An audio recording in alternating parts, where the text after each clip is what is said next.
Hello everyone, welcome everyone to Petle Pathashale. ನನ್ನ ಹೆಸರು ವಿನಾಯಕ್ ಪೇಟ್ಲೆ ಅಂತ. ಇವತ್ತಿನ ಕ್ಲಾಸ್ ಬಂದು ಬ್ರಿಟಿಷ್ ಡಾಮಿನೆನ್ಸ್ ಔಟ್ಸೈಡ್ ಇಂಡಿಯಾ, ಭಾರತದಿಂದ ಹೊರಗೆ ಬ್ರಿಟಿಷ್ ಪ್ರಾಬಲ್ಯ. ಇಷ್ಟು ದಿನ ಏನ್ ಕಲ್ತ್ಕೊಂಡ್ಬಂದ್ವಿ ನಾವು, ಬ್ರಿಟಿಷ್ ಅವರು ಭಾರತಕ್ಕೆ ಬಂದ್ರು, ಯಾವ ತರ ಭಾರತದ ಜಾಗಗಳನ್ನ ನೇಟಿವ್ ರೂಲರ್ಸ್ ಇಂದ ಯಾವ ತರ ಕಿತ್ಕೊಂಡ್ರು, ಏನೇನ್ ಯುದ್ಧ ಆಯ್ತು ಅಂತ ತಿಳ್ಕೊಬಂದ್ವಿ. ಸೊ ಇದಾದ್ಮೇಲೆ ಭಾರತದಲ್ಲಿರೋ ಜಾಗ ಎಲ್ಲ ವಶಪಡಿಸ್ಕೊಂಡ್ಬಿಟ್ರು. ಆಚೆ ಇದೆಯಲ್ಲ ಭಾರತ ಗಡಿ, ನೈಬರಿಂಗ್ ಕಂಟ್ರೀಸ್ ಇದೆಯಲ್ಲ, ಏಂತಕ್ ಬಿಡ್ಬೇಕು ಅವ್ರನ್ನ? ಪಾಪ ಅವ್ರಿಗೆ ಏಂತಕ್ ಪಾರ್ಶಾಲಿಟಿ, ಅವ್ರ ಜಾಗನೂ ವಶಪಡಿಸ್ಕೊಳ್ಳೋಣ ಅಂತ ಕೆಲವು ನೈಬರಿಂಗ್ ಕಂಟ್ರೀಸ್ ನ ವಶಪಡಿಸ್ಕೊಂತಾರೆ. ನೋಡಿ ಇಲ್ಲಿ ಬ್ರಿಟಿಷ್ ಎಂಪೈರ್ ಯಾವ ತರ ಇದೆ ಅಂದ್ರೆ ಕಂಪ್ಲೀಟ್ ವಶಪಡಿಸ್ಕೊಂಡ್ಬಿಟ್ಟಿರ್ತಾರೆ. ಯಾವ್ಯಾವ ಯುದ್ಧ ಮಾಡಿದ್ರು?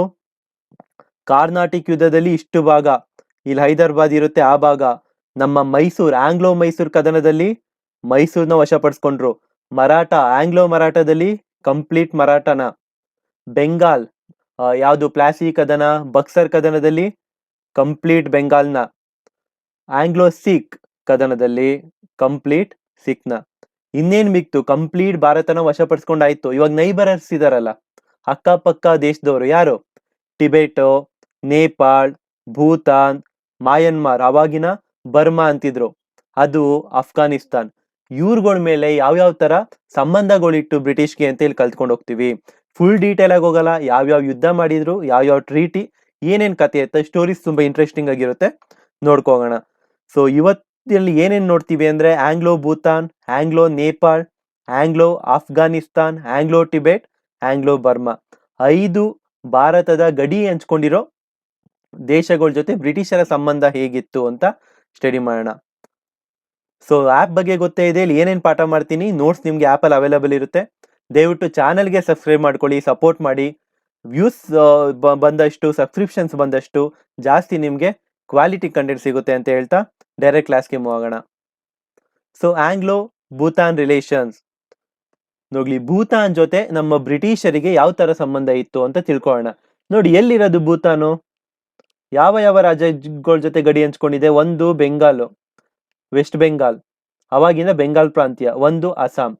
ಈ 2 ಜಾಗಗಳ ಜೊತೆ ಭೂತಾನ್ ಗಡಿ ಹಂಚ್ಕೊಂಡಿದೆ. ಭೂತಾನ್ ಈ ಕಡೆ ಯಾವ್ದಿದೆ? ಚೈನಾ. ಸೊ ಬ್ರಿಟಿಷರ್ಗೂ ಭೂತಾನ್ ಆಡಳಿತಗಾರ, ಅವಾಗ ಯಾರು ಆಳ್ತಾ ಇರ್ತಾನೆ ನೋಡಿ ಭೂತಾನ್ನ, ಅವನ್ಗೂ 1774 ಅಲ್ಲಿ ಒಂದು ಒಪ್ಪಂದ ಆಗುತ್ತೆ. ಏನ್ ಒಪ್ಪಂದ? ಬ್ರಿಟಿಷ್ ಅವ್ರು ಹೇಳ್ತಾರೆ, ನೋಡಪ್ಪ, ನಾವು ಭೂತಾನ್ ಮೂಲಕ ಚೈನಾಗೆ ಹೋಗಿ ಸ್ವಲ್ಪ ವ್ಯಾಪಾರಗಳನ್ನ ಮಾಡ್ಬೇಕು, ಸೊ ನಿನ್ಗೆ ನಮ್ ಪರ್ಮಿಷನ್ ಕೊಡು, ಭೂತಾನಿಂದ ಅಲ್ಲಿಗೆ ಹೋಗಕ್ಕೆ ಪರ್ಮಿಷನ್ ಕೊಡು ಅಂತ ಕೇಳ್ಕೊತಾರೆ. ಭೂತಾನ್ ರೂಲರ್ ಓಕೆ ಮಾಡ್ಕೊಳ್ಳಿ ಅಂತ ಪರ್ಮಿಷನ್ ಕೊಡ್ತಾನೆ. ಹಿಂಗೆ ನಡೀತಾ ಇರುತ್ತೆ. ಲಾರ್ಡ್ ಆಕ್ಲೆಂಡ್ ಏನ್ ಮಾಡ್ತಾನೆ, ಗವರ್ನರ್ ಜನರಲ್ ಲಾರ್ಡ್ ಆಕ್ಲೆಂಡ್ ಬರ್ತಾನೆ. ಅವನೇನ್ ಮಾಡ್ತಾನೆ, ಸುಮ್ನೆ ವ್ಯಾಪಾರ ಮಾಡೋದಲ್ದೆ ಇಲ್ಲಿ ಕೊನೆಯಲ್ಲಿ ಇಲ್ಲಿ ಬಾರ್ಡರ್ ಅಲ್ಲಿ ಏನೇನ್ ಪ್ಲೇಸಸ್ ಇದೆ ನೋಡಿ ಭೂತಾನ್ದು, ಅದೆಲ್ಲ ಆಕ್ಯುಪೈ ಮಾಡ್ಕೊಬಿಡ್ತಾನೆ, ವಶ ಪಡಿಸ್ಕೋತಾನೆ ಭೂತಾನಿಂದ. ಸೊ ಭೂತಾನ್ ಹೇಳಿ ಕೇಳಿ ಬ್ರಿಟಿಷರ್ಗೆ ಟಾರ್ಗೆಟ್ ಮಾಡಿ ವಾಪಸ್ ಕೊಡೋ ತರ ಇರಲ್ಲ, ಅಷ್ಟು ಸ್ಟ್ರಾಂಗ್ ಆರ್ಮಿ ಇರಲ್ಲ ಅವ್ರ ಹತ್ರ. ಬ್ರಿಟಿಷರು ಇಡೀ ಇಂಡಿಯಾನೇ ವಶಪಡಿಸ್ಕೊಂಡಿದ್ದಾರೆ. ಭೂತಾನ್ ಅವ್ರಿಗೆ ಅಷ್ಟು ಸ್ಟ್ರಾಂಗ್ ಆರ್ಮಿ ಇರಲ್ಲ, ಆದ್ರೆ ಸತತ 50 ವರ್ಷ ಕಷ್ಟಪಡ್ತಾರೆ. ಎಷ್ಟು ವರ್ಷ? 50 ವರ್ಷ. ಇಲ್ಲಿ ಏನೇನ್ ಕಿತ್ಕೊಂಡಿರ್ತಾನೆ ಲಾರ್ಡ್ ಆಕ್ಲೆಂಡ್ ಅವರಿಂದ, ಅದನ್ನ ವಾಪಸ್ ಪಡ್ಕೋಬೇಕು ನಾವು ನಮ್ ಜಾಗನ ಅಂತ ಭೂತಾನ್ ಅವರು 50 ವರ್ಷ ಕಷ್ಟಪಡ್ತಾರೆ. ಆದ್ರೂನು ಆಗಲ್ಲ. ಒಂದ್ ಯುದ್ಧ ನಡೆಯುತ್ತೆ, ಆಂಗ್ಲೋ ಭೂತಾನ್ ಯುದ್ಧ ನಡೆಯುತ್ತೆ 1865 ಅಲ್ಲಿ. ಆಬ್ವಿಯಸ್ಲಿ ಬ್ರಿಟಿಷ್ ಅವರು ಭೂತಾನ್ನ ಕಂಪ್ಲೀಟ್ ಆಗಿ ಸೋಲ್ಸ್ಬಿಡ್ತಾರೆ. ಕಂಪ್ಲೀಟ್ ಆಗಿ ಸೋಲ್ಸ್ಬಿಟ್ಟು ಏನ್ ಮಾಡ್ತಾರೆ ಗೊತ್ತಾ, ಇಲ್ಲಿ ಸ್ವಲ್ಪ ವಶಪಡಿಸ್ಕೊಂಡಿದ್ರಲ್ಲ ಅದ್ರ ಜೊತೆ ಇನ್ನ ಸ್ವಲ್ಪ ಭೂತಾನನ್ನು ವಶಪಡಿಸ್ಕೊಂತಾರೆ. ಯಾವ್ದು ಟಾರ್ಗೆಟ್ ಯಾವ್ದಿರೋದು ಗೊತ್ತಾ ಬ್ರಿಟಿಷ್ಗೆ? ಸುಮ್ನೆ ಯಾವ್ದಾವ್ದೋ ಪ್ಲೇಸ್ ಹೋಗಿ ವಶಪಡಿಸ್ಕೊಳ್ಳಲ್ಲ. ಅವ್ರು ವಶಪಡಿಸ್ಕೊಂಡಿದ್ ಪ್ಲೇಸ್ ಯಾವ್ದು ಅಂದ್ರೆ ಅಸ್ಸಾಂ. ಹೇಳಿ ಕೇಳಿ, ಯಾವ್ದಕ್ ಫೇಮಸ್ಸು? ಟೀ. ಟೀ ಬೆಳೆಗೆ ಅಸ್ಸಾಂ ಫೇಮಸ್ಸು. ಸೊ ಯಾವ ಯಾವ ಭೂತಾನ್ ಜಾಗದಲ್ಲೂ ಟೀ ಬೆಳೆ ತುಂಬಾ ಫೇಮಸ್ಸು, ಟೀ ಎಸ್ಟೇಟ್ಗಳಿರುತ್ತೋ ಅಂತ ಜಾಗನ ಬ್ರಿಟಿಷರು ವಶಪಡಿಸ್ಕೊಂತಾರೆ. ಲಾಭ ಎಲ್ಲಿ ಜಾಸ್ತಿ ಬರುತ್ತೆ ಅದನ್ನ ನೋಡ್ಕೊಂಡು ಯಾವಾಗ್ಲೂ ಬ್ರಿಟಿಷ್ ಅವರು ಟಾರ್ಗೆಟ್ ಮಾಡ್ತಿದ್ರು. ಸೊ ಭೂತಾನ್ನ ವಶಪಡಿಸ್ಕೊಂಡ್ರು. ಒಂದ್ ಟ್ರೀಟಿ ಮಾಡ್ಕೊಂಡು ಭೂತಾನ್ಗೆ ಹೇಳ್ತಾರೆ, ನೋಡು, ನಿಂಗೆ ವರ್ಷಕ್ಕೆ 50,000 ರೂಪಾಯಿ ಕೊಡ್ತೀವಿ. ಎಷ್ಟು? 50,000 ರೂಪಾಯಿ ಕೊಡ್ತೀವಿ. ನಿನ್ ಕೆಲವು ಜಾಗಗಳನ್ನ ನಾವೇ ಇಟ್ಕೋತೀವಿ. ಅಷ್ಟೇ ಅಲ್ಲ, ನೀನು ಬೇರೆ ದೇಶಗಳ ಜೊತೆ ಸಂಬಂಧ ಇಟ್ಕೊಳಂಗಿಲ್ಲ. ಭೂತಾನ್ನ ವಿದೇಶಾಂಗ ಖಾತೆ ಬ್ರಿಟಿಷ್ ನೋಡ್ಕೊಳ್ಳುತ್ತೆ. ಅಷ್ಟೇ ಅಲ್ಲ, ನಿನ್ನ ಬಾರ್ಡರ್ ಸೆಕ್ಯೂರಿಟಿನೂ ಬ್ರಿಟಿಷ್ ನೋಡ್ಕೊಳ್ಳುತ್ತೆ. ನಿನ್ಗೆ ಆರ್ಮಿ ಏನ್ ಬೇಕಾಗಿಲ್ಲ, ನಮ್ಮ ಆರ್ಮಿ ನಿಮ್ಗೆ ಸಪೋರ್ಟ್ ಕೊಡುತ್ತೆ. ಆದ್ರೆ ನಿಮ್ಮ ವಿದೇಶಿ ಖಾತೆನ ನಮಗ್ ಕೊಡಿ, ನಮ್ ಯಾವ್ಯಾವ ಜಾಗ ಕೇಳ್ತೀವೋ ಕೊಡಿ, ಒಂದ್ 50,000 ರೂಪಾಯಿ ನಿಮ್ಗೂ ಕೂಡ ಕೊಡ್ತೀವಿ. ಈ ತರ ಆಂಗ್ಲೋ ಬ್ರಿಟಿಷರು ಭೂತಾನ್ ಜೊತೆ ಸಂಬಂಧನ ಹೊಂದ್ತಾರೆ. ಪಾಪ ಸ್ಟಾರ್ಟಿಂಗ್ ರಾಜ ಸುಮ್ನೆ ಕೊಟ್ಟ, ಹೋಗಿ ವ್ಯಾಪಾರ ಮಾಡ್ಕೊಳ್ಳಿ ಅಂತ. ಅದನ್ನ ಮಿಸ್ಯೂಸ್ ಮಾಡಿ ಜಾಗ ವಶಪಡಿಸ್ಕೊಂಡ್ರು. ಭೂತಾನ್ ಅವರು 50 ವರ್ಷ ಕಷ್ಟಪಟ್ರು, ಆಗಿಲ್ಲ. ಬ್ರಿಟಿಷ್ ಅವರು ಇನ್ನೂ ಹೆಚ್ಚು ಜಾಗನ ವಶಪಡಿಸ್ಕೊಂಡು ಕಂಪ್ಲೀಟ್ ಆಗಿ ಭೂತಾನ್ನ ಅವರ ಕಂಟ್ರೋಲ್ಗೆ ಬ್ರಿಟಿಷರು ತಗೊಂತಾರೆ. ಸೊ ನೆಕ್ಸ್ಟ್ ನೋಡೋದಾದ್ರೆ ಆಂಗ್ಲೋ ನೇಪಾಳ್. ಇವಾಗ ಭೂತಾನ್ ವಶಪಡಿಸ್ಕೊಂಡಾಯ್ತು ನೋಡಿ, ಭೂತಾನ್ ಇಲ್ಲಿದೆ, ವಶಪಡಿಸ್ಕೊಂಡಾಯ್ತು. ಪಕ್ಕಕ್ಕೆ ಬಂದ್ರು ನೇಪಾಳ್ಗೆ. ನೇಪಾಳಲ್ಲಿ ಏನ್ ಕತೆ ಆಯ್ತು ಅಂತ ನೋಡ್ಕೋಗೋಣ. ಏನಾಗುತ್ತೆ, ಅವಾಗ ಬ್ರಿಟಿಷ್ ಅವರು ನೇಪಾಳ ಯುದ್ಧ ಏನ್ ಸಂಬಂಧ ಇದ್ದಾಗ ನೇಪಾಳಿನ ರಾಜ ಹೋಗಿ ಗೂರ್ಖರ ಸಾಮ್ರಾಜ್ಯ ಅಲ್ಲಿ ಸ್ಥಾಪನೆ ಆಗಿರುತ್ತೆ. ಗೂರ್ಖರ ಆಡಳಿತ ಇನ್ ನೇಪಾಳ್. ಏನ್ ಮಾಡ್ತಾರೆ, ಗೂರ್ಖ ಅವರು ರೂಲ್ಗೆ ಬಂದ ತಕ್ಷಣ ಅವರ ಸಾಮ್ರಾಜ್ಯನ ವಿಸ್ತರಿಸ್ಬೇಕು. ನಮ್ಮ ಸಾಮ್ರಾಜ್ಯನ ಇಷ್ಟ ದಿನ ರಾಜ ವಿಸ್ತರಿಸಿಲ್ಲ, ನಾವು ರೂಲಿಗೆ ಬಂದಿದೀವಿ, ಗೂರ್ಖ ಅವರು ನಾವು ವಿಸ್ತರಿಸ್ಬೇಕು ಅಂತ ಮೆಂಟಲಿ ಫಿಕ್ಸ್ ಆಗ್ತಾರೆ. ಏನ್ ಮಾಡ್ತಾರೆ, ಇಲ್ಲಿರ್ತಾರೆ ಗೂರ್ಖ ಅವರು ನೋಡಿ, ನೇಪಾಳ ಅವರು ಈ ಕಡೆಗೆ ನೋಡ್ತಾರೆ, ಚೈನಾ ಕಡೆ ವಿಸ್ತರಿಸೋಣ ನಮ್ ಸಾಮ್ರಾಜ್ಯನ ಅಂತ ಟ್ರೈ ಮಾಡ್ತಾರೆ. ಚೈನಾದು 1 ಇಂಚು ಜಾಗನೂ ಕಿತ್ಕೊಳಕ್ ಆಗಲ್ಲ ಗೂರ್ಖ ಅವ್ರ ಕೈಲಿ. ಚೈನಾ ಅವರು ಅಷ್ಟೇ ಸ್ಟ್ರಾಂಗ್ ಆಗಿರ್ತಾರೆ. ಯೋಚನೆ ಮಾಡಿ, ಅಷ್ಟು ಸ್ಟ್ರಾಂಗ್ ಇಲ್ಲ ಅಂದ್ರೆ ಬ್ರಿಟಿಷ್ ಅವ್ರು ಬಿಡ್ತಾ ಇದ್ರ ಚೈನಾನ? ಕಂಪ್ಲೀಟ್ ಆಗಿ ವಶಪಡಿಸ್ಕೊಂಡಿದ್ರು. ಚೈನಾ ರೂಲರ್ಸ್ ಈಕ್ವಲ್ ಆಗಿ ಸ್ಟ್ರಾಂಗ್ ಇರೋದ್ರಿಂದ ಈ ಗೂರ್ಖ ಅವ್ರಿಗೆ ಒದ್ದಿ ವಾಪಸ್ ಕಳಿಸ್ತಾರೆ. ಸೊ ಏನ್ ಯೋಚನೆ ಮಾಡಿದ್ರು ಗೂರ್ಖ ಅವರು, ಏನ್ ಎಕ್ಸ್ಪ್ಯಾಂಡ್ ಮಾಡೋಣ ಅಂತ ಹಿಂಗ್ ನಾರ್ತ್ ಕಡೆ ಹೋದ್ರೆ ಚೈನಾದವರು ವಾಪಸ್ ಕಳಿಸ್ಬಿಟ್ರಲ್ಲ. ತಲೆ ಕೆಡ್ಸ್ಕೊಳ್ಳೋದೆ ಅಂತಕ್ಕೆ ಬ್ರಿಟಿಷ್ ಇಂಡಿಯಾ ಕಡೆ ಟ್ರೈ ಮಾಡೋಣ ಅಂತ ನಮ್ಮ ಭಾರತದ ಕಡೆ ಬರೋಕೆ ಗೂರ್ಖ ಅವರು ಟ್ರೈ ಮಾಡಿದ್ರು. ಅಷ್ಟೇ ಅಲ್ಲ, ಗಡಿ ಹತ್ರ ಇದ್ದಿದ್ದು ಕೊತ್ವಾಲ ಅಂತ ಒಂದ್ ಜಾಗ ಇರುತ್ತೆ, ಬ್ರಿಟಿಷ್ ಇಂಡಿಯಾಕ್ ಸೇರಿದ್ದು, ಅಂದ್ರೆ ನಮ್ ಜಾಗಕ್ಕೆ ಸೇರಿದ್ದು. ಅದನ್ನ ವಶಪಡಿಸ್ಕೊಂತಾರೆ ಗೂರ್ಖ ಅವರು. ಅಷ್ಟೇ ಅಲ್ಲ, ಅಲ್ಲಿ ಬ್ರಿಟಿಷರ ಜನರಲ್ ಒಬ್ಬ ಇರ್ತಾನೆ, ಗೆಲಾಸ್ಪಿ ಅಂತ, ಅವನ್ನ ಸಾಯಿಸ್ತಾರೆ. ಇಷ್ಟು ಚಿಕ್ಕ ಜಾಗ ನೇಪಾಳು, ಇವಾಗ ಗೂರ್ಖರು ಆಡಳಿತಕ್ಕೆ ಬಂದಿರೋದು. ಇಷ್ಟೊಂದು ಮೆರೆದ್ರೆ ಬ್ರಿಟಿಷ್ ಅವ್ರು ಬಿಡ್ತಾರ? ಲಾರ್ಡ್ ಹ್ಯಾಸ್ಟಿಂಗ್, ಅವಾಗಿನ ಗವರ್ನರ್ ಜನರಲ್ ಲಾರ್ಡ್ ಹ್ಯಾಸ್ಟಿಂಗ್, ಅವ್ರಿಗೆ ಇಷ್ಟಿರ್ಬೇಕಾದ್ರೆ ಕಂಪ್ಲೀಟ್ ಬ್ರಿಟಿಷ್ ಇಂಡಿಯಾನ ವಶಪಡಿಸ್ಕೊಂಡಿದೀವಿ, ಎಂತೆಂತ ರೂಲರ್ಸ್ ನ ಸೋಲ್ಸಿದೀವಿ, ನಮ್ಗೆ ಎಷ್ಟಿರ್ಬೇಕು? ನೇಪಾಳ ಮೇಲೆ ವಾರ್ ಡಿಕ್ಲೇರ್ ಮಾಡಿ ಅಂತ ಡಿಕ್ಲೇರ್ ಮಾಡ್ತಾರೆ ವಾರ್ನ. ಕಂಪ್ಲೀಟ್ ಆಗಿ ನೇಪಾಳ್ನ 5 ಕದನಗಳಲ್ಲಿ ಕಂಪ್ಲೀಟ್ ಆಗಿ ಸೋಲ್ಸ್ತಾರೆ ನೇಪಾಳ್ನ. ಅವ್ರ ಜೊತೆ ಒಂದು ಒಪ್ಪಂದ ಮಾಡ್ಕೋತಾರೆ, ಟ್ರೀಟಿ ಆಫ್ ಸಗೋಳಿ ಅಂತ 1816 ಅಲ್ಲಿ. ಏನು? ಟ್ರೀಟಿ ಆಫ್ ಸಗೋಳಿ ಒಪ್ಪಂದ ಅಂತ. ಗೂರ್ಖ ಅವ್ರು ಯಾರ್ಯಾರು ಇದ್ರು ಇಲ್ಲಿ ಆಡಳಿತ ಮಾಡ್ತಿದ್ರು ಎಲ್ಲಾರ್ನು ಬ್ರಿಟಿಷ್ ಆರ್ಮಿಗೆ ಸೇರ್ಸ್ಕೊಂಡ್ರು. ಎಲ್ಲಾನು ಇವಾಗ ಬ್ರಿಟಿಷ್ ಆರ್ಮಿಲಿ ಸೋಲ್ಜರ್ಸ್. ಅಷ್ಟೇ ಅಲ್ಲ, ಬ್ರಿಟಿಷ್ ಇಂದ ಒಬ್ಬನ್ನ ನೇಪಾಳ್ ನೋಡ್ಕೊಳಕ್ಕೆ ರೆಸಿಡೆಂಟ್ ಅಂತ ಸ್ಥಾಪಿಸ್ತಾರೆ. ಈ ಸ್ಟ್ರಾಟಜಿ ಏನ್ ಮಾಡ್ಕೊಂಡ್ರು ಇಲ್ಲಿ ಸುಗಾಲಿ ಒಪ್ಪಂದ ಅಂತ ಬ್ರಿಟಿಷ್ ಅವರು. ಅವ್ರಿಗೆ ಯಾವಾಗ ಇದು ಲಾಭ ತಂದ್ಕೊಡುತ್ತೆ ಗೊತ್ತಾ? 1857 ಪ್ರಥಮ ಸ್ವಾತಂತ್ರ್ಯದಂಗೆ 1857 ರಿವೋಲ್ಟ್ ಇದೆಯಲ್ಲ, ಆ ಟೈಮಲ್ಲಿ ಗೂರ್ಖ ಅವರು ನೇಪಾಳ ಏನೇನಿದ್ದಾರೆ ಎಲ್ಲರೂ ಬ್ರಿಟಿಷಿಗೆ ಸಪೋರ್ಟ್ ಮಾಡ್ತಾರೆ. ಸೊ ಇಲ್ಲಿ ಆಗಿದ್ದು ಒಪ್ಪಂದ ಸೀನರಿ ಬ್ರಿಟಿಷ್ ಅವರಿಗೆ 1857 ದಂಗೆಲಿ ಸಹಾಯ ಮಾಡುತ್ತೆ. ಇಷ್ಟು ಬಂದು Anglo Nepal relations. Gurkha rule ನಡೀತಿರುತ್ತೆ. ಗೂರ್ಖಾ ಅವ್ರು ಏನ್ ಮಾಡ್ತಾರೆ, ಚೈನಾನ ವಶಪಡಿಸ್ಕೊಳಕ್ ನೋಡ್ತಾರೆ, ಆಗಲ್ಲ. ಬ್ರಿಟಿಷ್ ಅವ್ರು ಸ್ವಲ್ಪ ಜಾಗ ವಶಪಡಿಸ್ಕೊಂತಾರೆ, ವಾರ್ ಡಿಕ್ಲೇರ್ ಆಗುತ್ತೆ, ಸೋಲ್ತಾರೆ, ಸುಗಾಲಿ ಒಪ್ಪಂದ ಮಾಡ್ಕೊಂತಾರೆ. ಗೂರ್ಖಾ ಅವರೆಲ್ಲ ಬ್ರಿಟಿಷ್ ಸೈನ್ಯ ಸೇರ್ತಾರೆ. ಇಷ್ಟೇ ಇರೋದು. ನೆಕ್ಸ್ಟ್ ನೋಡೋಣ, ಆಂಗ್ಲೋ ಭೂತಾನ್ ಆಯ್ತು, ಆಂಗ್ಲೋ ನೇಪಾಳ ಆಯ್ತು. ಇನ್ನು ಬಂದು ಆಂಗ್ಲೋ ಬರ್ಮಾ ರಿಲೇಷನ್ಸ್. ಬರ್ಮಾ ಎಲ್ಲಿದೆ? ಈಗಿನ ಮಯನ್ಮಾರ್ ಇಲ್ಲಿ ಏನಿದೆ ನೋಡಿ, ಅದನ್ನ ಬರ್ಮಾ ಅಂತ ಅವಾಗ ಕೂಗ್ತಾ ಇದ್ರು. ಭೂತಾನ್ ಇಲ್ಲೊಂದು ಟಿಕ್ ಮಾರ್ಕ್ ಹಾಕೊಂಡ್ರು ಬ್ರಿಟಿಷ್ ಅವರು, ನೇಪಾಳಿಗೆ ಒಂದು ಟಿಕ್ ಮಾರ್ಕ್ ಹಾಕೊಂಡ್ರು. ಇವಾಗ ಬರ್ಮಾಗ್ ಬಂದ್ರು. ಬರ್ಮಾದಲ್ಲಿ 3 ಯುದ್ಧ ಮಾಡ್ತಾರೆ ಬರ್ಮೀಸ್ ಮೇಲೆ. ಮೊದಲನೇ ಆಂಗ್ಲೋ ಬರ್ಮಾ ಯುದ್ಧ, ಎರಡನೇದು, ಮೂರನೇದು. ಮೊದಲನೇದು ನಡೆದಿದ್ದು 1824, ಎರಡನೇದು 1852, ಮೂರನೇದು 1885. ಎಲ್ಲ ಒಂದು 20-30 ವರ್ಷ ಡಿಫ್ರೆನ್ಸ್ ಇರ್ಬೋದು ಅಷ್ಟೇ. 1800s ಅಲ್ಲೇನೆ 3 ಬರ್ಮಾ ಯುದ್ಧನ ಮಾಡ್ತಾರೆ. ಏನೇನ್ ಇಂಪಾರ್ಟೆಂಟು ಅಂದ್ರೆ, ಮೊದಲನೇ ಬರ್ಮಾ ಯುದ್ಧದಲ್ಲಿ ಏನಾಗುತ್ತೆ ಗೊತ್ತಾ, ಬ್ರಿಟಿಷ್ ಅವರು ಬರ್ಮಾ ಕ್ಯಾಪಿಟಲ್, ಅವಾಗಿನ ಬರ್ಮಾದ ಕ್ಯಾಪಿಟಲ್ ಆಲ್ವಾರ್ನ ವಶಪಡಿಸ್ಕೊಂತಾರೆ. ವಶಪಡಿಸ್ಕೊಂಡು ಬರ್ಮಾ, ಆಂಗ್ಲೋ ಬರ್ಮಾ ಟ್ರೀಟಿ ಆಗುತ್ತೆ, ಟ್ರೀಟಿ ಆಫ್ ಎಡಂಬೋ ಇನ್ 1826. ಟ್ರೀಟಿ ಆಫ್ ಎಡಂಬೋ ಯಾರ ಮಧ್ಯೆ ಆಗಿದ್ದು ಅಂದ್ರೆ ಬ್ರಿಟಿಷ್ ಮತ್ತೆ ಬರ್ಮಾ ಮಧ್ಯೆ ಆಗಿದ್ದು. ಏನ್ ಮಾಡ್ತಾರೆ, ಬರ್ಮಾ ಅವರು 1 ಕೋಟಿ ಕೊಡ್ಬೇಕು, ಬ್ರಿಟಿಷ್ ಅವ್ರಿಗೆ ಬರ್ಮಾದಲ್ಲಿ ಟ್ರೇಡ್ ಮಾಡಕ್ಕೆ, ವ್ಯಾಪಾರ ಮಾಡಕ್ಕೆ ಅನುಮತಿ ಕೊಡ್ಬೇಕು ಅಂತ ಕೇಳ್ತಾರೆ. ನೋಡಿ ಹೆಂಗಿದೆ, ಮೊದಲನೇ ವಾರಲ್ಲೇನೆ ಕಂಪ್ಲೀಟ್ 1 ಕೋಟಿ ಅವ್ರಿಗೆ ಟ್ಯಾಕ್ಸ್ ಹಾಕಿದ್ರು ಬ್ರಿಟಿಷ್ ಅವರು, ಅವ್ರಿಗೆ ವ್ಯಾಪಾರ ಮಾಡಕ್ಕೆ ಪರ್ಮಿಷನ್ ಕೊಡ್ಬೇಕು ಅಂದ್ರು. ಅದು ಅಲ್ಲ, ಎರಡನೇ ಆಂಗ್ಲೋ ಬರ್ಮಾ ಯುದ್ಧ ನಡೆಯುತ್ತೆ. ಅಲ್ಲಿ ಸೌತ್ ಬರ್ಮಾ ಇಷ್ಟೇನಿದೆ, ಸೌತ್ ಬರ್ಮಾ ಕಂಪ್ಲೀಟ್ ಆಗಿ ಆಕ್ಯುಪೈ ಮಾಡ್ಕೊಂಡ್ಬಿಡುತ್ತೆ ಬ್ರಿಟಿಷ್. ಕಂಪ್ಲೀಟ್ ಆಗಿ ಬ್ರಿಟಿಷರು ದಕ್ಷಿಣ ಬರ್ಮಾವನ್ನ ವಶಪಡಿಸ್ಕೊಂತಾರೆ. ಮೂರನೇ ಆಂಗ್ಲೋ ಬರ್ಮಾ ವಾರ್ ಅಲ್ಲಿ ಮಿಕ್ಕಿರೋದೇನು, ಇಷ್ಟು ಮಿಕ್ಕಿತ್ತು. ಏಂತಕ್ರಪ್ಪ ಅಷ್ಟೇ ಎಷ್ಟು ಇಟ್ಕೋತೀರಾ, ಕೊಟ್ಬಿಡಿ ಇದನ್ನು ನಮ್ಗೆ ಅಂತ ಫುಲ್ಲು ಬ್ರಿಟಿಷ್ ಅವರು ಆಕ್ಯುಪೈ ಮಾಡ್ಕೊಂತಾರೆ. British captured complete Burma. ಮೊದಲನೇ ಆಂಗ್ಲೋ ಬರ್ಮಾ ವಾರ್ ಅಲ್ಲಿ ಕ್ಯಾಪಿಟಲ್ ಅಲ್ವಾರ್ನ, ಎರಡನೇ ಬರ್ಮಾ ವಾರ್ ಅಲ್ಲಿ ಸದ್ರನ್ ದಕ್ಷಿಣ ಬರ್ಮನ, ಮೂರನೇದ್ರಲ್ಲಿ ಕಂಪ್ಲೀಟ್ ಬರ್ಮನ ವಶಪಡಿಸ್ಕೊಂಡಾದ್ಮೇಲೆ ಅದಕ್ಕೆ ಈ ಬರ್ಮಾಗೆ ಸ್ವಾತಂತ್ರ್ಯ ಸಿಕ್ಕಿದ್ ಯಾವಾಗ ಅಂದ್ರೆ 1935 ಆಕ್ಟ್ ಬರ್ತಲ್ಲ, ಆ ಆಕ್ಟ್ ಅಲ್ಲಿ ಪ್ರಕಾರ ಬರ್ಮಾಗೆ ಬ್ರಿಟಿಷ್ ಅವರು ಸ್ವಾತಂತ್ರ್ಯನ ಕೊಡ್ತಾರೆ. ಇಷ್ಟು ಬಂದು ಆಂಗ್ಲೋ ಬರ್ಮಾ ರಿಲೇಷನ್ಸ್. ಟ್ರೀಟಿ ಎಡಂಬೋ ಅನ್ನೋದು ರಿಪೀಟ್ ಆಗಿದೆ, ಇದನ್ನ ಸ್ವಲ್ಪ ನೋಡ್ಕೋಬೇಕು. ಸೊ ನೆಕ್ಸ್ಟ್ ಮೂವ್ ಆಗೋದಾದ್ರೆ ಆಂಗ್ಲೋ ಟಿಬೆಟ್ ರಿಲೇಷನ್ಸ್. ಟಿಬೆಟ್ ಎಲ್ಲಿದೆ, ಇವಾಗ ಹುಡುಕಿದ್ರೆ ಸಿಗಲ್ಲ ನಿಮ್ಗೆ. ಚೈನಾ ಅವ್ರು ಆಲ್ರೆಡಿ ಆಕ್ಯುಪೈ ಮಾಡ್ಕೊಂಡ್ಬಿಟ್ಟಿದ್ದಾರೆ ಟಿಬೆಟ್ನ. ಇವಾಗ ಚೈನಾ ವಶದಲ್ಲಿ ಇರೋದು ಟಿಬೆಟ್ ಇವಾಗ್ಲೂ ಸಹ. ಸೊ ಟಿಬೆಟ್ ಎಲ್ಲಿದೆ ಅಂದ್ರೆ ನೋಡಿ, ನೇಪಾಳ್ ಭೂತಾನ್ ಮೇಲೆ ಇರೋದು ಟಿಬೆಟ್. ಟಿಬೆಟ್ನ ಅವಾಗ ಯಾರು ಆಳ್ತಾ ಇದ್ರು ಗೊತ್ತಾ?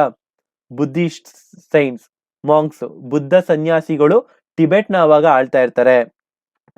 ಅವಾಗ್ಲೂ ಕೂಡ ಚೈನಾಗೆ ಟಿಬೆಟ್ ಮೇಲೆ ಕಂಟ್ರೋಲ್ ಇರುತ್ತೆ. ಅಷ್ಟು ಇವಾಗಿನ ತರ ಕಂಪ್ಲೀಟ್ ವಶ ಪಡಿಸ್ಕೊಳ್ದೇ ಇದ್ರು ಸ್ವಲ್ಪ ಕಂಟ್ರೋಲ್ ಅಲ್ಲಿ ಇಟ್ಕೊಂಡಿರ್ತಾರೆ ಟಿಬೆಟ್ನ. ಆದ್ರೆ ನಮ್ಮ ಬ್ರಿಟಿಷ್ ಅವರ ತುಂಬಾ ಆಸೆ ಅಲ್ಲ, ಬ್ರಿಟಿಷ್ಗೆ ಆಸೆಗಳು ತುಂಬಾ ಇರ್ತವೆ. ಅದಕ್ಕೇನ್ ಮಾಡ್ತಾರೆ ಬ್ರಿಟಿಷು, ಏಂತಕ್ಕೆ ಚೈನಾನು ಕಾಟಾಚಾರವಾಗಿ ನಾಮ ಮಾತ್ರವಾಗಿ ಟಿಬೆಟ್ನ ನಿಯಂತ್ರಣ ಹೊಂದಿದೆ, ನಾವೇನ್ ಮಾಡೋಣ, ನಾವು ಒಂದು ಸಂಬಂಧವನ್ನ ಸ್ಥಾಪಿಸಕ್ಕೆ ಪ್ರಯತ್ನ ಪಡೋಣ ಟಿಬೆಟ್ ಜೊತೆ ಅಂತ ಬ್ರಿಟಿಷರು ಟ್ರೈ ಮಾಡ್ತಾ ಇರ್ತಾರೆ. ಟಿಬೆಟ್ ಜೊತೆ ನಾವು ಸಂಪರ್ಕ ಹೊಂದಬೇಕು ಅಂತ. ಅದೇ ಸಮಯಕ್ಕೆ ಏನಾಗುತ್ತೆ, ಟಿಬೆಟ್ ಅಲ್ಲಿ ಒಂದ್ ಜಾಗ ಇರುತ್ತೆ. ಏನು, ಟಿಬೆಟ್ ಅಲ್ಲಿ ಲಾಸಾ ಅಂತ ಒಂದ್ ಜಾಗ ಇರುತ್ತೆ. ಲಾಸಾ ಅಂತ ಒಂದು ಟಿಬೆಟ್ ಅಲ್ಲಿ ಜಾಗ ಇರುತ್ತೆ. ಅಲ್ಲಿಗೆ ಒಂದ್ ರಿಪೋರ್ಟ್ ಬರುತ್ತೆ. ಯಾವ್ಗೆ, ಲಾರ್ಡ್ ಕರ್ಜನ್ಗೆ. ಲಾರ್ಡ್ ಕರ್ಜನ್ ಅವಾಗಿನ ಗವರ್ನರ್ ಜನರಲ್ ಆಗಿರ್ತಾನೆ. ಅವ್ರಿಗೆ ಅವನ ಇಂಟೆಲಿಜೆನ್ಸ್ ರಿಪೋರ್ಟ್ ಬಂದು ಹೇಳ್ತಾರೆ, ನೋಡು ನಮ್ಗೊಂದು ರಿಪೋರ್ಟ್ ಬಂದಿದೆ, ರಷ್ಯಾ ಇದೆಯಲ್ಲ, ರಷ್ಯಾ ಅವರು ಸ್ವಲ್ಪ ವೆಪನ್ಸ್ನ, ಶಸ್ತ್ರಾಸ್ತ್ರಗಳನ್ನ ಟಿಬೆಟ್ಗೆ ಸಾಗಿಸ್ತಿದ್ದಾರೆ. ಈ ಲಾಸಾ ಅಂತ ಒಂದು ಜಾಗ ಇದೆ, ಅಲ್ಲಿ ರಷ್ಯಾ ಅವರು ಎಲ್ಲ ವೆಪನ್ಸ್ ಸ್ಟೋರ್ ಮಾಡಿ ಇಟ್ಕೊಂತಿದ್ದಾರೆ ಅಂತ ಮೆಸೇಜ್ ಬರುತ್ತೆ. ಲಾರ್ಡ್ ಕರ್ಜನ್ಗೆ ಆಲ್ರೆಡಿ ಭಯ ಸ್ಟಾರ್ಟ್ ಆಗುತ್ತೆ. ರಷ್ಯಾ ಅವರು ಇಲ್ಲಿ ಬಂದ್ಬಿಟ್ಟು ಮತ್ತೆ ಭಾರತದ ಮೇಲೆ ಏನಾದ್ರು ದಾಳಿ ಮಾಡಿದ್ರೆ ಏನ್ ಮಾಡೋದು ಅಂತ ಲಾರ್ಡ್ ಕರ್ಜನ್ ಯೋಚನೆ ಮಾಡಿ ಏನ್ ಮಾಡ್ತಾನೆ, ಇಲ್ಲ ಇದೇ ತರ ಡಿಲೇ ಮಾಡಿದ್ರೆ ಆಗಲ್ಲ, ರಷ್ಯಾ ಅವರು ಹೆಜ್ಜೆ ಇಡೋದಕ್ಕಿಂತ ಮುಂಚೆ ನಾನ್ ಹೆಜ್ಜೆ ಇಡ್ಬೇಕು ಅಂತ ಗೂರ್ಖಾ ಆರ್ಮಿ, ಆಲ್ರೆಡಿ ಗೂರ್ಖಾ ಅವ್ರು ಹೇಳಿದ್ನಲ್ಲ, ನೇಪಾಳಿಂದ ಗೂರ್ಖಾ ಆರ್ಮಿ ಇದ್ದಿದ್ದು, ಅವ್ರನ್ನ ಬ್ರಿಟಿಷರ ಕರ್ನಲ್ ಯಂಗ್ ಹಸ್ಬೆಂಡ್ ಅಂತಾನೆ ಅವನ ಹೆಸರು, ಅವನ್ ಜೊತೆ ಗೂರ್ಖಾ ಆರ್ಮಿನ ಲಾಸಾ ಮೇಲೆ ಚೂ ಬಿಡ್ತಾನೆ. ಲಾಸಾ ಎಲ್ಲಿರೋದು, ಟಿಬೆಟ್ ಅಲ್ಲಿ. ಹೋಗ್ರಪ್ಪ, ಅಲ್ಲೇನೇನೋ ವೆಪನ್ಸ್ ಇಟ್ಕೊಂಡಿದಾರತ್ತೆ, ಕಂಪ್ಲೀಟ್ ಆಗಿ ವಶಪಡಿಸ್ಕೊಬಿಡಿ ಹೋಗಿ ಅಂತ ಲಾಸಾಗೆ ಚೂ ಬಿಡ್ತಾನೆ ಗೂರ್ಖಾ ಆರ್ಮಿನ. ಸೊ ಹೋಗ್ತಾರೆ. ಆಲ್ರೆಡಿ ಆಬ್ವಿಯಸ್ಲಿ ಬ್ರಿಟಿಷ್ ಅವರು ಸ್ವಲ್ಪ ಡಾಮಿನೆಂಟ್ ಆಗ್ತಾರೆ. ಲಾಸಾ ಒಪ್ಪಂದ ಅಂತ ಒಂದಾಗುತ್ತೆ 1904 ಅಲ್ಲಿ ಏನಾಗುತ್ತೆ, ಲಾಸಾ ಒಪ್ಪಂದ ಅಂತ. ಟಿಬೆಟ್ ಅವರು 75 ಲಕ್ಷ ರೂಪಾಯಿ ಕೊಡ್ಬೇಕು. ಯಾರು ಕೊಡ್ಬೇಕು 75 ಲಕ್ಷ? ಬ್ರಿಟಿಷ್ ಅವ್ರಿಗೆ ಟಿಬೆಟ್ ಅವ್ರು 75 ಲಕ್ಷ ರೂಪಾಯಿ ಕೊಡ್ಬೇಕು. ಅಷ್ಟೇ ಅಲ್ಲ, ಟಿಬೆಟ್ನ ವಿದೇಶಾಂಗ ಖಾತೆ, ಫಾರಿನ್ ಅಫೇರ್ಸ್ ಬ್ರಿಟಿಷ್ ಅವ್ರು ನೋಡ್ಕೋತಾರೆ. ಎಲ್ಲಾ ಕಡೆನೂ ದುಡ್ಡು ಎಷ್ಟು ಈಸ್ಕೊತಿದ್ದಾರೆ ಅಂತ ಯೋಚನೆ ಮಾಡಿ. ಎಷ್ಟು ವಿಡಿಯೋಸ್ ಇಲ್ಲಿವರೆಗೂ ನೋಡ್ಕೊ ಬಂದಿದೀವಿ, Anglo Maratha, Anglo Mysore, Anglo Tibet. British ಅವರು ಇಲ್ಲಿ 75 ಲಕ್ಷ, ಬುರ್ಮಾ ಹತ್ರ 1 ಕೋಟಿ, ಆಂಗ್ಲೋ ಮೈಸೂರ್ ಟಿಪ್ಪು ಸುಲ್ತಾನ್ ಹತ್ರ 3 ಕೋಟಿ, ಆಂಗ್ಲೋ ಸಿಖ್ ಅಲ್ಲಿ 3 ಕೋಟಿ, ಮರಾಠ ಹತ್ರ ದುಡ್ಡು, ಎಲ್ಲ ಹತ್ರನೂ ಸಿಕ್ಕಾಪಟ್ಟೆ ದುಡ್ಡನ್ನ ಬ್ರಿಟಿಷ್ ಅವರು ವಸೂಲಿ ಮಾಡ್ತಾ ಇರ್ತಾರೆ. ಇಷ್ಟು ಬಂದು ಆಂಗ್ಲೋ ಟಿಬೆಟ್ ವಾರ್. ಟಿಬೆಟ್ನ ಬುದ್ಧ ಸನ್ಯಾಸಿಗಳು ಆಳ್ತಾ ಇರ್ತಾರೆ. ಬ್ರಿಟಿಷ್ ಅವರು ಒಳ್ಳೆ ಸಂಬಂಧ ಇಟ್ಕೋಬೇಕು ಟಿಬೆಟ್ ಜೊತೆ ಅಂತ ಕಾಯ್ತಾ ಇರ್ತಾರೆ. ಅದೇ ಸಮಯಕ್ಕೆ ರಷ್ಯಾ ಅವರ ವೆಪನ್ಸ್ ಟಿಬೆಟ್ ಬರ್ತಾ ಇರೋದು ಲಾರ್ಡ್ ಕರ್ಜನ್ ಗೊತ್ತಾಗುತ್ತೆ. ಅವನು ಗೂರ್ಖಾ ಆರ್ಮಿನ ಕಳಿಸಿ ಲಾಸಾ ಮೇಲೆ ಅಟ್ಯಾಕ್ ಮಾಡಿಸ್ತಾನೆ. ಲಾಸಾ ಒಪ್ಪಂದ ನಡೆಯುತ್ತೆ. ಆಂಗ್ಲೋ ಟಿಬೆಟ್ ವಾರ್ ಎಂಡ್ ಆಗುತ್ತೆ. ಫಾರಿನ್ ಖಾತೆನ ಬ್ರಿಟಿಷ್ ಅವರು ನೋಡ್ಕೊಳ್ಳೋಕೆ ಒಪ್ತಾರೆ. ಇಷ್ಟು ಬಂದು ಆಂಗ್ಲೋ ಟಿಬೆಟ್ ಸಂಬಂಧಗಳು. ನೆಕ್ಸ್ಟ್ ಕೊನೆಯದು ನೋಡೋದಾದ್ರೆ ಆಂಗ್ಲೋ ಅಫ್ಘಾನ್ ಸಂಬಂಧಗಳು. ಎಲ್ಲಾನು ವಶಪಡಿಸ್ಕೊಂಡಾಯ್ತು, ಇನ್ನೇನಿಲ್ಲ. ಆಂಗ್ಲೋ ಆಫ್ಘಾನ್ ರಿಲೇಷನ್ಸ್ ಹೆಂಗಿತ್ತು ಅಂತ ಒಂದು ಬ್ಯಾಕ್ ಗ್ರೌಂಡ್ ನೋಡೋಣ. ಏನಾಗುತ್ತೆ ಗೊತ್ತಾ, ಇಲ್ಲಿ ಪೇಶ್ವಾರ್ ಅಂತ ಒಂದು ಜಾಗ ಇದೆ ನೋಡಿ, ಕಾಣ್ತಾ ಇದೆಯಾ? ಇದು ಇಂಡಿಯಾ, ಇವಾಗಿನ ಪಾಕಿಸ್ತಾನ್, ಅವಾಗಿನ ಇಂಡಿಯಾ. ಬ್ರಿಟಿಷ್ ಇಂಡಿಯಾ ಆಗಿರುತ್ತೆ. ಇಲ್ಲಿ ಪೇಶ್ವರ್ ಅಂತ ಜಾಗ ಇದೆ. ಅಫ್ಘಾನಿಸ್ತಾನ್ದು ಇವಾಗ ಸಿಕ್ಕು ರಂಜಿತ್ ಸಿಂಗ್ ಅಂತ ಪ್ರೀವಿಯಸ್ ವಿಡಿಯೋ ನೋಡಿದ್ರೆ ರಂಜಿತ್ ಸಿಂಗ್ ಬಗ್ಗೆ ಹೇಳಿರ್ತೀನಿ. ಅವನು ಪೇಶ್ವಾರ್ನ ವಶಪಡಿಸ್ಕೊಂಡಿರ್ತಾನೆ, ಸಿಖ್ ಎಂಪೈರ್ಗೆ ಸೇರಿಸ್ಕೊಂಡಿರ್ತಾನೆ. ಆಮೇಲೆ ಆಫ್ಘಾನಿಸ್ತಾನ್ಗೆ ಒಬ್ಬ ರೂಲರ್ ಬರ್ತಾನೆ, ದೋಸ್ತ್ ಅಹಮದ್ ಅಂತ. ಅವನ್ ಏನ್ ಮಾಡ್ತಾನೆ, ಪೇಶ್ವಾರ್ನ ರಂಜಿತ್ ಸಿಂಗ್ ಕಿತ್ಕೊಬಿಟ್ಟಿದ್ದಾನೆ, ನಂಗೆ ಆ ಜಾಗ ವಾಪಸ್ ಬೇಕು, ಕೊಡ್ಸಿ ನನಗೆ ಜಾಗನ ಅಂತ ಬ್ರಿಟಿಷ್ ಅವ್ರ ಹತ್ರ ಹೋಗಿ ಕೇಳ್ತಾನೆ. ಪೇಶ್ವಾರ್ನ ರಂಜಿತ್ ಸಿಂಗ್ ಸಿಕ್ಕೋನ ಇದ್ದಾನೆ, ಕೊಡ್ಸಿ ಅಂತ. ಬ್ರಿಟಿಷ್ ಅವರು ಒಪ್ಪಲ್ಲ. ಏಂತಕ್ಕೆ ಒಪ್ಪಲ್ಲ? ಬ್ರಿಟಿಷ್ ಅವ್ರಿಗೂ ಆಮೇಲೆ ರಂಜಿತ್ ಸಿಂಗ್, ಸಿಕ್ಕಿನ ರಂಜಿತ್ ಸಿಂಗು ಒಂದು ಟ್ರೀಟಿ ಆಗಿರುತ್ತೆ, ಶಾಂತಿ ಒಪ್ಪಂದ ಆಗಿರುತ್ತೆ. ನಾವ್ ಯಾವುದೇ ಕಾರಣಕ್ಕೂ ಈ ಗಡಿ ದಾಟಿ ಸಿಕ್ಕಿ ಇಲ್ಲಿ ಆರ್ಮಿ ಏನಿರುತ್ತೆ ಗಡಿ ದಾಟಿ ನಾವು ಬರಲ್ಲ ಅಂತ ಶಾಂತಿ ಒಪ್ಪಂದ ಮಾಡ್ಕೊಂಡಿರ್ತಾರೆ ಬ್ರಿಟಿಷ್ ಆಮೇಲೆ ಸಿಕ್ಕವರು. ಸೊ ಬ್ರಿಟಿಷ್ ಅವ್ರು ಹೇಳ್ತಾರೆ, ಇಲ್ಲಪ್ಪ ರಂಜಿತ್ ಸಿಂಗ್ ವಿರುದ್ಧ ನಾನು ಹೋಗಕ್ಕಾಗಲ್ಲ, ಆಲ್ರೆಡಿ ಒಪ್ಪಂದ ಆಗಿದೆ, ನಾನ್ ನಿನ್ಗೆ ಪೇಶ್ವರ್ ಎಲ್ಲ ಕೊಡ್ಸಕ್ಕಾಗಲ್ಲ, ಸಾರಿ ಅಂತ ದೋಸ್ತ್ ಮಹಮ್ಮದ್, ಅಫ್ಘಾನಿಸ್ತಾನ ದೋಸ್ತ್ ಮಹಮ್ಮದ್ ಬ್ರಿಟಿಷ್ ವಾಪಸ್ ಕಳಿಸ್ತಾರೆ. ಇವನ್ ಸುಮ್ನಿರಲ್ಲ ದೋಸ್ತ್ ಅಹಮದ್. ಓಕೆ ನೀನಿಲ್ಲ ಅಂದ್ರೇನು, ರಷ್ಯಾದವ್ರು ಇದಾರಲ್ಲ, ಪರ್ಷಿಯಾದವ್ರು ಇರೋದಾರಲ್ಲ, ಅವ್ರ ಹೆಲ್ಪ್ ತಗೋತೀನಿ ಅಂತ ಡಿಸೈಡ್ ಮಾಡ್ತಾನೆ. ಬ್ರಿಟಿಷ್ ಅವ್ರನ್ನ ಬಿಟ್ಟಾಕ್ದ ಸೈಡ್ಗೆ. ರಷ್ಯಾ ಆಮೇಲೆ ಪರ್ಷಿಯಾ ಅವ್ರನ್ನ ಕೇಳ್ತಾನೆ, ಬ್ರಿಟಿಷ್ ಇಂಡಿಯಾದಿಂದ ಪೇಶ್ವಾರ್, ಸಿಖ್ ಆರ್ಮಿಯಿಂದ ಪೇಶ್ವಾರ್ ಬೇಕು, ಕೊಡಿಸ್ತೀರಾ ಅಂತ. ಇವನ್ ಯಾವಾಗ ಅಪ್ರೋಚ್ ಮಾಡ್ದ ರಷ್ಯಾನ, ಅವಾಗಿನ ಭಾರತದ ಬ್ರಿಟಿಷ್ ಗವರ್ನರ್ ಜನರಲ್ ಲಾರ್ಡ್ ಆಕ್ಲ್ಯಾಂಡ್ಗೆ ಭಯ ಆಗ ಸ್ಟಾರ್ಟ್ ಆಗುತ್ತೆ. ರಷ್ಯಾ ಏನಾದ್ರು ಬ್ರಿಟಿಷ್ ಇಂಡಿಯಾ ಭಾರತದ ಮೇಲೆ ದಾಳಿ ಮಾಡಿದ್ರೆ ಏನ್ ಮಾಡೋದು ಅಂತ ಭಯ ಆಗ ಸ್ಟಾರ್ಟ್ ಆಗುತ್ತೆ ಲಾರ್ಡ್ ಆಕ್ಲ್ಯಾಂಡ್ಗೆ. ಅವನು ಒಂದು ಟ್ರೀಟಿ ಮಾಡ್ಕೊಂತಾನೆ, ಸ್ಟ್ರಾಟಜಿ ಮಾಡಕ್ ಸ್ಟಾರ್ಟ್ ಮಾಡ್ತಾನೆ. ತ್ರಿಪಾರ್ಟೈಟ್ ಟ್ರೀಟಿ 1838 ಅಲ್ಲಿ ತ್ರಿಪಾರ್ಟೈಟ್ ಟ್ರೀಟಿ ಮಾಡ್ಕೊಂತಾನೆ. ತ್ರಿಪಕ್ಷೀಯ ಒಪ್ಪಂದ. ಯಾರ ಜೊತೆ ಅಂದ್ರೆ ಬ್ರಿಟಿಷ್ ಇವನೊಬ್ಬ ಸಿಖ್ ರಂಜಿತ್ ಸಿಂಗ್, ಶಾ ಸುಜಾ ಅಂತ, ಅವನು ಅಫ್ಘಾನಿಸ್ತಾನಲ್ಲಿ ಈ ಪೋಸ್ಟ್ಗೆ ಕಾಯ್ತಾ ಇರ್ತಾನೆ, ಅವನಿಗೊಂದು ಪೋಸ್ಟ್ ಬೇಕು ಅಂತ. ಈ 3 ಜನನು ಸೇರ್ಕೊಂಡು ಒಂದು ತ್ರಿಪಕ್ಷೀಯ ಒಪ್ಪಂದ ಮಾಡ್ಕೊಂಡು, ದೋಸ್ತ್ ಮೊಹಮ್ಮದ್ ಯಾರನ್ನೇ ಕರ್ಕೊಬರ್ಲಿ ನಮ್ಮಂಗ್ ವಾಪಸ್ ಮಾಡೋಣ, ಯುದ್ಧ ಮಾಡೋಣ ಅಂತ ಡಿಸೈಡ್ ಆಗ್ತಾರೆ. ಇಷ್ಟು ಬಂದು ಆಂಗ್ಲೋ ಆಫ್ಘನ್ ಯುದ್ಧಗೆ ರೀಸನ್ಸ್ ಏನೇನಾಯ್ತು, ಏನೇನ್ ಬ್ಯಾಕ್ ಗ್ರೌಂಡು ಅಂತ. ದೋಸ್ತ್ ಅಹಮದ್ ಬ್ರಿಟಿಷ್ ಅವ್ರನ್ನ ಕಾಂಟ್ಯಾಕ್ಟ್ ಮಾಡ್ತಾನೆ, ಬ್ರಿಟಿಷ್ ರಿಜೆಕ್ಟ್ ಮಾಡ್ತಾರೆ. ದೋಸ್ತ್ ಅಹಮದ್ ರಷ್ಯಾ ಜೊತೆ ಹೋಗ್ತಾನೆ, ಬ್ರಿಟಿಷ್ ಅವ್ರಿಗೆ ಭಯ ಆಗುತ್ತೆ. ಸೊ ತ್ರಿಪಕ್ಷೀಯ ಒಪ್ಪಂದ ಮಾಡ್ಕೊಂತಾರೆ. ನೆಕ್ಸ್ಟ್ ನೋಡೋದೆ ಆಂಗ್ಲೋ ಅಫ್ಘಾನ್ ಕದನ. 3 ಆಂಗ್ಲೋ ಅಫ್ಘಾನ್ ವಾರ್ ನಡೀತವೆ. ಏನೇನಾಯ್ತು ಅಂತ ನೋಡೋಣ. ಸ್ಟಾರ್ಟಿಂಗ್ ಹೇಳ್ಬಿಡ್ತೀನಿ, ಇದ್ರಲ್ಲಿ ಡಾಮಿನೆನ್ಸ್ ಬಂದು ಬ್ರಿಟಿಷ್ ಅವ್ರಿಗೆ ಅಷ್ಟು ಡಾಮಿನೆನ್ಸ್ ಸಿಗಲ್ಲ, ಅಫ್ಘಾನ್ಸ್ ಅವ್ರಿಗೆ ಡಾಮಿನೆನ್ಸ್ ಸಿಗುತ್ತೆ. ಪ್ರೀವಿಯಸ್ ಏನೇನ್ ಸ್ಲೈಡ್ ನೋಡಿದ್ರೆ ಎಲ್ಲಾ ಕಡೆನೂ ಬ್ರಿಟಿಷ್ ಅವ್ರಿಗೆ ವಿಕ್ಟರಿ ಆಗ್ತಿತ್ತು, ಇಲ್ಲಿ ಅಷ್ಟು ಸುಲಭವಾಗಿ ಸಿಗಲ್ಲ. ಏನಾಗುತ್ತೆ, ಫಸ್ಟ್ ಆಂಗ್ಲೋ ಅಫ್ಘಾನ್ ವಾರ್ ಆಗೋದು 1939 ಅಲ್ಲಿ. ಇದು ನಿರ್ಣಾಯಕವಲ್ಲ, ಇಂಪಾರ್ಟೆಂಟು ಅಲ್ಲ, ಯಾರು ಗೆಲ್ಲಲ್ಲ, ಅವ್ರೂ ಗೆಲ್ಲಲ್ಲ, ಬ್ರಿಟಿಷ್ ಅವರು ಗೆಲ್ಲಲ್ಲ, ಅಫ್ಘಾನ್ ಅವರು ಗೆಲ್ಲಲ್ಲ. 2ನೇ ಆಂಗ್ಲೋ ಅಫ್ಘಾನ್ ಯುದ್ಧ ನಡೆಯುತ್ತೆ 1878ರಲ್ಲಿ. ಇದರಲ್ಲಿ ಬ್ರಿಟಿಷ್ ಅವ್ರಿಗೆ ಸ್ವಲ್ಪ ಅಪರ್ ಹ್ಯಾಂಡ್, ಸ್ವಲ್ಪ ಗೆಲುವು ತರ ಬರುತ್ತೆ. ಒಂದು ಒಪ್ಪಂದ ಮಾಡ್ಕೊಂತಾರೆ ಅಫ್ಘಾನ್ ಅವರು ಬ್ರಿಟಿಷ್ ಅವರು, ಟ್ರೀಟಿ ಆಫ್ ಗಂಡಮಾಕ್ ಒಪ್ಪಂದ 1879 ಅಲ್ಲಿ. ಗಂಡಮಾಕ್ ಒಪ್ಪಂದ ಯಾರ ಮಧ್ಯ ನಡೀತು ಅಂದ್ರೆ ಅಫ್ಘಾನ್ ಮತ್ತು ಬ್ರಿಟಿಷರ ಮಧ್ಯ ಒಪ್ಪಂದ ಆಗುತ್ತೆ. ಸೊ ಇದೆರಡರಲ್ಲೂ ಬ್ರಿಟಿಷರಿಗೆ ಕಂಪ್ಲೀಟ್ ವಿಕ್ಟರಿ ಸಿಗಲ್ಲ. ಓಕೆ, ಒಂದು ಒಪ್ಪಂದ ಮಾಡ್ಕೊಂತಾರೆ 1893ನಲ್ಲಿ. ಜಿಯೋಗ್ರಫಿ ನೋಡಿದ್ದೀರಾ ನೀವು, ಭಾರತ ಮತ್ತು ಅಫ್ಘಾನಿಸ್ತಾನದ ಗಡಿ ರೇಖೆನ ಏನಂತ ಕರಿತೀವಿ? ಡೂರಂಡ್ ಲೈನ್. ಏನು? ಡೂರಂಡ್ ಗಡಿ ಅಂತ ಲೈನ್ ಅಂತ ಕರಿತೀವಿ. ಅದ್ ಯಾವಾಗ ಗೊತ್ತಾಕಿದ್ದು? ಈ ಸಮಯದಲ್ಲಿ 1893ನಲ್ಲಿ ಜಗಳ ಆಗ್ತಾ ಇರುತ್ತೆ ಬ್ರಿಟಿಷ್ ಅವ್ರಿಗೂ ಅಫ್ಘಾನಿಸ್ತಾನ ಅವ್ರಿಗೂ. 1893ನಲ್ಲಿ ಮಾತಾಡ್ಕೊಂಡು ಅಫ್ಘಾನಿಸ್ತಾನ್ಗೂ ಭಾರತಕ್ಕೂ ಒಂದು ಗಡಿ ರೇಖೆನ ಹಾಕೊಂತಾರೆ. ಅದನ್ನ ಡುರಾಂಡ್ ಲೈನ್ ಅಂತ ಇವಾಗ್ಲೂ ಕೂಡ ಕರಿತೀವಿ. ಆ ಗಡಿ ರೇಖೆ ಹಾಕಿದ್ಮೇಲೂ ಜಗಳ, ಜಿದ್ದು, ಕಿಚ್ಚು ನಿಲ್ಲಲ್ಲ. 3ನೇ ಆಂಗ್ಲೋ ಅಫ್ಘಾನ್ ವಾರ್ಗೆ ದಾರಿ ಮಾಡಿಕೊಡುತ್ತೆ 1919ನಲ್ಲಿ. ಸೊ ಅಲ್ಲಿ ಕೂಡ ಬ್ರಿಟಿಷ್ ಅವ್ರಿಗೆ ಜಯ ಆಗಲ್ಲ. Treaty of Rawalpindi, Afghanistan British ಅವರು ಈಕ್ವಲ್ ಆಗಿ ಆಗ್ತಾರೆ. ಅಷ್ಟು ಈಸಿಯಾಗಿ ಕಂಪ್ಲೀಟ್ ವಿಕ್ಟರಿ ಸಿಗಲ್ಲ ಬ್ರಿಟಿಷ್ ಅವ್ರಿಗೆ. ಸೊ ಟ್ರೀಟಿ ಆಫ್ ರಾವಲ್ಪಿಂಡಿ ಅಂತ 1919ನಲ್ಲಿ ನಡೆದು 3ನೇ ಆಂಗ್ಲೋ ಅಫ್ಘಾನ್ ಯುದ್ಧ ಕೊನೆಗೊಳ್ಳುತ್ತೆ. ಇದೇ ಟ್ರೀಟಿ ಆಮೇಲೆ ಟ್ರೀಟಿ ಮಾಡಿಕೊಂಡು ಬ್ರಿಟಿಷ್ ಅವರು ಅಫ್ಘಾನಿಸ್ತಾನವರು ಅಫ್ಘಾನಿಸ್ತಾನ್ಗೆ ಸ್ವಾತಂತ್ರ್ಯ ಕೊಟ್ಬಿಡ್ತಾರೆ, ಸ್ವಾತಂತ್ರ್ಯ ಡಿಕ್ಲೇರ್ ಮಾಡ್ತಾರೆ ಅಫ್ಘಾನಿಸ್ತಾನ್ ಅವ್ರಿಗೆ. ಅದೇ ಸಮಯದಲ್ಲಿ ಇನ್ನೊಂದು ಈವೆಂಟ್ ಪ್ಯಾರಲಲ್ ಆಗಿ ಏನ್ ನಡೆದಿರುತ್ತೆ ಅಂದ್ರೆ, ಅಬ್ದುಲ್ ರೆಹಮಾನ್ ಅನ್ನೋನು ಅಫ್ಘಾನಿಸ್ತಾನದ ರೂಲರು ರಷ್ಯಾಗೆ ಸಪೋರ್ಟ್ ಮಾಡಿರ್ತಾನೆ. ವರ್ಲ್ಡ್ ವಾರ್ 1 ರಷ್ಯಾಗೆ ಸಪೋರ್ಟ್ ಮಾಡಿರ್ತಾನೆ. ಅದು ಕೂಡ ಇವನು ಪ್ಲಸ್ ಪಾಯಿಂಟ್ ಆಗಿ ಬ್ರಿಟಿಷ್ ಅವರು ಅಫ್ಘಾನಿಸ್ತಾನಗೆ ಸರಿಯಪ್ಪ ಒಪ್ಪಂದ ಮಾಡ್ಕೊಬಿಡೋಣ ಬನ್ನಿ, ನಾವಿನ್ನ ನಿಮ್ ತಂಟೆಗೆ ಬರಲ್ಲ, ಸ್ವಾತಂತ್ರ್ಯ ಅಫ್ಘಾನಿಸ್ತಾನಗೆ ಇಂಡಿಪೆಂಡೆನ್ಸ್ ಡಿಕ್ಲೇರ್ ಮಾಡ್ತಾ ಇದೀವಿ, ಯು ಆರ್ ಇಂಡಿಪೆಂಡೆಂಟ್ ಅಂತ ಹೇಳಿ ಆಫ್ಘಾನಿಸ್ತಾನ್ ಇಂಡಿಪೆಂಡೆಂಟ್ ಡಿಕ್ಲೇರ್ ಆಗುತ್ತೆ. ಯಾವಾಗ ಆಫ್ಘಾನಿಸ್ತಾನ್ ಇಂಡಿಪೆಂಡೆನ್ಸ್ ಡೇ ಅಂದ್ರೆ 19th ಆಗಸ್ಟ್. ಯಾವ ವರ್ಷ? 1919. ಇಷ್ಟು ಬಂದು ಆಂಗ್ಲೋ ಅಫ್ಘಾನ್ ಕದನ. Anglo Bhutan, Anglo Nepal, Anglo Burma, Anglo Tibet ಎಲ್ಲದ್ರಲ್ಲೂ ಬ್ರಿಟಿಷಿಗೆ ಮೇಲುಗೈ ಆಯ್ತು. ಇದ್ರಲ್ಲಿ ಈಕ್ವಲ್ ಬಂತು, ಕೊನೆಗೆ ಅಫ್ಘಾನಿಸ್ತಾನ್ಗೆ ಸ್ವಾತಂತ್ರ್ಯ ಸಿಕ್ತು. ಇಷ್ಟು ಬಂದು ನಮ್ಮ ಬ್ರಿಟಿಷರು ಬೇರೆ ಬೇರೆ ಭಾರತದ ಅಕ್ಕಪಕ್ಕ ಇದ್ದ ದೇಶಗಳ ಜೊತೆ ಯಾವ ತರ ಸಂಬಂಧ ಇಟ್ಕೊಂಡಿದ್ರು ಅಂತ ಸ್ಟಡಿ ಮಾಡ್ತೀವಿ. ಸೊ ನೋಡಿ, ನಾವು ದಯವಿಟ್ಟು ಚಾನಲ್ಗೆ ಸಬ್ಸ್ಕ್ರೈಬ್ ಆಗಿಲ್ಲ ಅಂದ್ರೆ ಸಬ್ಸ್ಕ್ರೈಬ್ ಆಗಿ. ಆ್ಯಪ್ ಇದೆ, ವಾಟ್ಸಪ್ ನಂಬರ್ ಇದೆ, ಏನೇ ಬೇಕಾದ್ರೂ ಎಲ್ಲ ಸೋಷಿಯಲ್ ಮೀಡಿಯಾದಲ್ಲಿ ಇದೀವಿ, ನೀವು ನಮ್ಮನ್ನ ಫಾಲೋ ಮಾಡ್ಬೋದು. ಇವತ್ತು ಏನೇನ್ ನೋಡಿದ್ವಿ ಅಂದ್ರೆ ಯಾವ ತರ ಬ್ರಿಟಿಷ್ ಅವರು ಹೊರಗೆ ಪ್ರಾಬಲ್ಯನ ಮೆರೆದ್ರು ಅನ್ನೋದನ್ನ ಸ್ಟಡಿ ಮಾಡಿದ್ವಿ. ನೆಕ್ಸ್ಟ್ ಕ್ಲಾಸಲ್ಲಿ ಬಂದು ಬ್ರಿಟಿಷ್ ಯಾವ ತರ ಎಸ್ಟಾಬ್ಲಿಷ್ ಮಾಡಿದ್ರು.